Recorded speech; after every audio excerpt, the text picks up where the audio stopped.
আপনি আমার কামটা সারিয়ে আসেন। এরপরে দেখলাম সবাই জামাইয়ের সাথে জামাই দেখা যায় 50-60টা, শুধু জামাইয়ের মাথাতে একটা লম্বা একটা চিহ্ন আছে। কনে মোটামুটি কনের দ্বারা দেখিনি, তবে একটা জিনিস লক্ষ্য করে দেখছি, জামাইকে যখন বিদায় দেওয়া হয় তখন কনের উপরে জামাই বারিশ বার হওয়ার পরে জামাইয়ের সাথে আমাদের দেশে তো আলহামদুলিল্লাহ যিনি বিয়ে করেন, এই বিয়ে যখন শ্বশুর বাড়িতে যাওয়ার জন্য বিয়ের দিন রেডি হন বউ আনতে, ওই দিন তিনি আর কোন পুরুষের সাথে বসতে পারেন না। ওই দিন ডানে বামে ভাবি ছাড়া কোন খাবি হয় না, ঠিক না কথা? আচ্ছা বলেন তো, আমার ভাবির সাথে আমি বসা যাইতেছে? ভাবি আমার জন্য হারাম কিনা? হারাম বলছেন? হারাম রে ভাই, হারাম না তো, হারাম। হারাম যদি বলেন সর্বনাশ, শরীয়ত সব ধ্বংস। ভাবির সামনে দেওয়ার হারাম। সবচেয়ে বড় উল্লেখযোগ্য বিষয় হলো, আমার একটা ওয়াজ আছে নেটে ভাবি আর দেওর সম্পর্কে, আপনারা সার্চ দিলে পাবেন। এখানে বিস্তারিত কোরআন হাদিসে আলোচনা আছে ভাবির সাথে সামনে দেওয়ার বারণী কতটুকু ইসলাম জায়েজ করেছে। আমি এদিকে আর যাচ্ছি না। তো দেখলাম জামাই বাবু যখন লামছে তখন অনেক বুড়ারাও দাঁড়িয়ে আছে। বিদায় দিতে গিয়ে আবার সাদা এই গ্যাসের মতো বের হয়, ঠিক না? দেখি স্প্রে মারতেছে। কনের পক্ষের মহিলারা বিদায় দিচ্ছে, ঢুকতে সময় একবার মারে, বাইরে সময় আবার মারতেছে। কয়েকটা বুড়া দাঁড়ায় আছে। একটা সম্পর্কে দাদা লাগলাম, দাদা কিও আর মাইছেন না, এখন যদি আমার 30 বছর হইতো অন্তত 2টা নিয়ে দিতাম। ঈমান আছে? কথা কোন ঈমান আছে? মুসলমান ঈমান তো নাই, কিন্তু এই নমুনা, এই আকৃতি আমাদের মুসলমান পরিবেশে আছে, সমাজে আছে। মুরব্বীদেরকে যদি প্রশ্ন করেন, চাচা এটা কেন, মুরব্বী বলে মাইছো না বাবা, হুরুদা মানুষ বুঝে না, এটা ছোটদের কাজ। বলুন না নাউজুবিল্লাহ। আপনি তো বুঝেন, হুরুদা বুঝতেছেন, আপনি তো বুঝেন, ঠিক কি না? মাইতো না বলিলা ফতোয়া দিয়া আপনি নাজায়েজকে হারামকে হালাল বানানোর কারণে কিয়ামতের ময়দানে ওই বাড়িওয়ালা মুরব্বিকে আল্লাহ প্রথম পাকড়াও করবে, ঠিক কি না কথা কন? আবার মুসলমান বন্ধুগণ, এরপরে দেখলাম 50 থেকে উপরে 60-70 বছর, 10 বছরের রিটায়ার্ড এক মৌলবী কাজী সাহেবকে বলতেছে, দামনদের পক্ষে, আমি তো কোন পক্ষে ছিলাম, আলী বলতেছে কি শুনুন, আমি গল্প বলতেছি, রায় বাস্তব কথা। আমি দেখতেছি, আমার তো বয়স হয়েছে, উনি গিয়া জামাই আর বউ একত্রিত করিয়া, আর আমাদের দেশে সিলেটে এমন একটা সিস্টেম হয়েছে, বউরে এমন ভাবে অর্ধ উলঙ্গ করে, ঠিক না কথা করেন? এই দিন যেভাবে ল্যাম্পটা করে, ল্যাম্পটা বুঝেননি? শুধু ল্যাম্পটা আপনার লজ্জাস্থান দেখলেই ল্যাম্পটা না, আমরা পুরুষ নাভি থেকে হাঁটুর নিচ পর্যন্ত ঢাকা ফরজ। কোন কি কোন? নাভির গাপ থেকে হাঁটুর নিচ পর্যন্ত, হাঁটুর নিচের 4 আঙ্গুল পর্যন্ত আমাদের শরীর ঢাকা কি? কথা বলি, কথা কোন? ফরজ।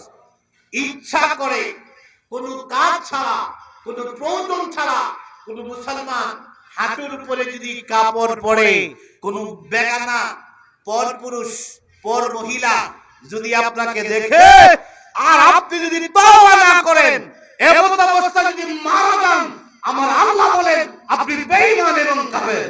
বলুন না নাউজুবিল্লাহ। এখন এটা হচ্ছে পুরুষের কি কথা কই আমরা, সতর। এই যে পাঞ্জাবি পরলাম, এটাও সতরের অংশ।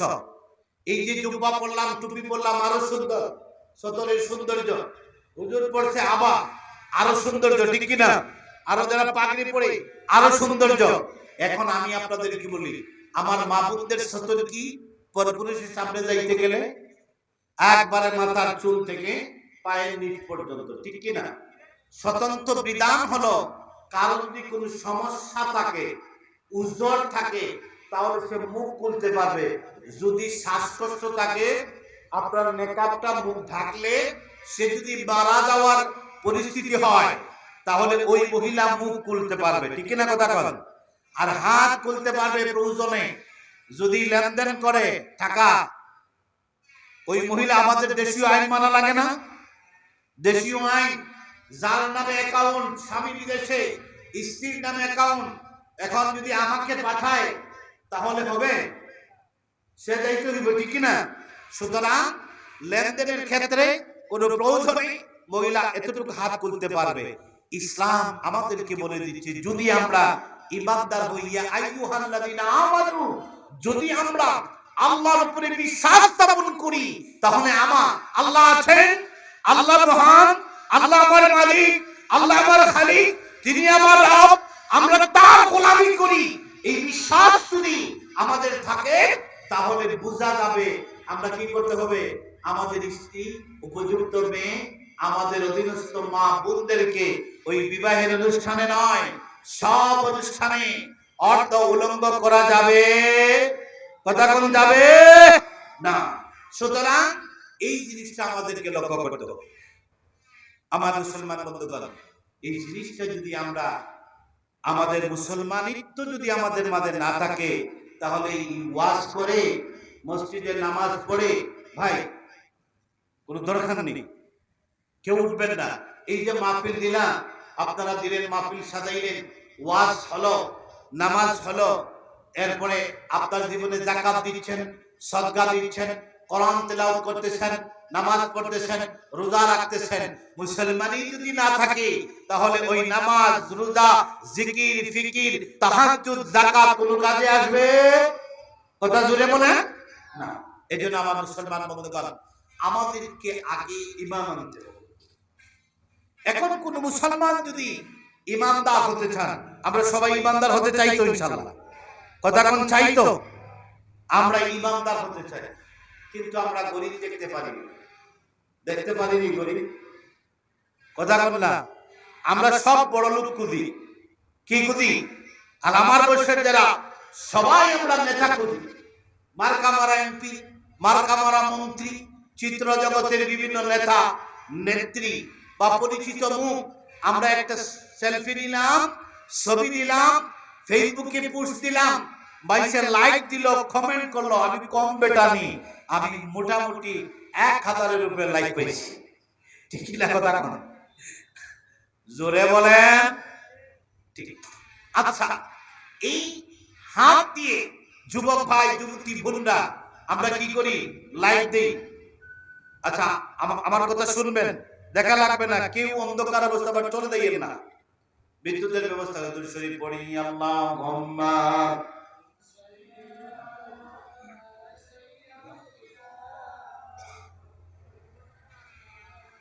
মুহাম্মাদ ওয়া আলা আলি সাইয়্যিদিনা, আর জোরে বলি আল্লাহুম্মা সাল্লি আলা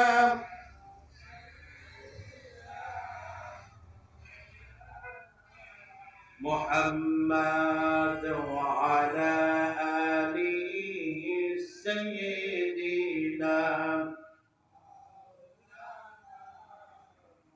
আল্লাহুম্মা সাল্লি আলা সাইয়্যিদিনা মাওলানা মুহাম্মাদ ওয়া আলা আলিহি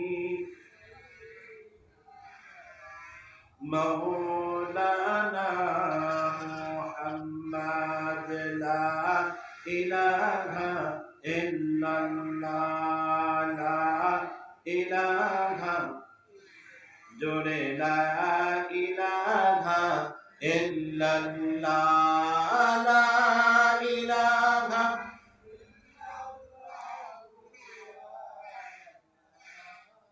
লা ইলাহা ইল্লাল্লাহ মুহাম্মাদুর রাসূলুল্লাহ সাল্লাল্লাহু আলাইহি ওয়াসাল্লাম। আমার মুসলমান বন্ধুগণ, আমরা যেহেতু বিদ্যুৎ চলে গেছে, আমার কথা তো শোনা যাচ্ছে, লাইটটা বন্ধ করেন, আমার সবুজ মোটামুটি দেখতেছেন তো ইনশাআল্লাহ। আমার দিকে লক্ষ্য করেন আমার মুসলমান বন্ধুগণ। এই পৃথিবীর বুকে আমরা আল্লাহর কাছে আমাদের প্রত্যেকটা অঙ্গের জবাব দিতে হবে, ঠিক কিনা কথা বলি? আমরা বিশেষ করে আমার খুশি যারা, আমার নিচে যারা, সবাই কিন্তু আমরা প্রতিদিন এই আঙ্গুল দ্বারা আমরা ফেসবুকে লাইক দিতেছি, কমেন্ট দিতেছি, ঠিক কিনা কথা কই?